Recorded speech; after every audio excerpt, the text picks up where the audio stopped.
আসসালামু আলাইকুম আমার আপু এবং ভাইয়েরা কেমন আছেন? আমি রুমা আপনাদের জন্য আরেকটি ব্লগ নিয়ে হাজির হয়েছি। ব্লগটি ভালো লাগলে প্লিজ চ্যানেলটি সাবস্ক্রাইব করবেন।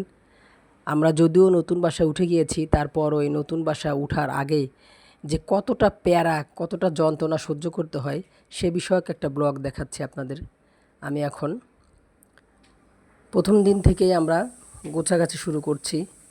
মানে আগামীকাল বাসা শিফট করব। আজকে সকাল থেকে আমাদের সব গোছানো শুরু হয়ে গিয়েছে। বাসায় যেহেতু খুব ঝামেলা চলছে, তারপরও একটু রুটি বানালাম, ভাজি করলাম। এর মধ্যেই ছেলের স্কুল চলছে, কোচিং চলছে। স্কুলে দিয়ে আসতে হবে, স্কুলে দিয়ে এসে সেখান থেকে নিয়ে এসে আবার দুপুরে কোচিং আছে। তো স্কুলে দিয়ে আসতে হবে। স্কুলে দিয়ে এসে স্কুল থেকে এনে কোচিং থেকেও এনে ফেলেছি। তারপরে সব গোছগাছ করছি।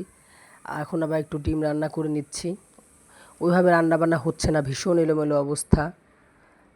বস্তা দিয়ে যেভাবে পারছি বস্তায় কার্টুনে গোছগাছ করে নিচ্ছি। অনেক দিন পরে বাসা শিফট করছে আসলে। ওভাবে কিছু মনে নেই কোথায় কী কী নিব না নিব। এদিকে এই বাসায় আমার অনেক দিনের স্মৃতি জড়িত, ছেলেদের আবেগ। বড় ছেলের কেটেছে কিশোরকাল আর ছোট ছেলের শিশুকাল। এদিকে পিকাপালারাও চলে এসেছে। আমরা একটু নাস্তা করে নিচ্ছি। আগামীকাল আবার দেখা হবে। আল্লাহ হাফেজ।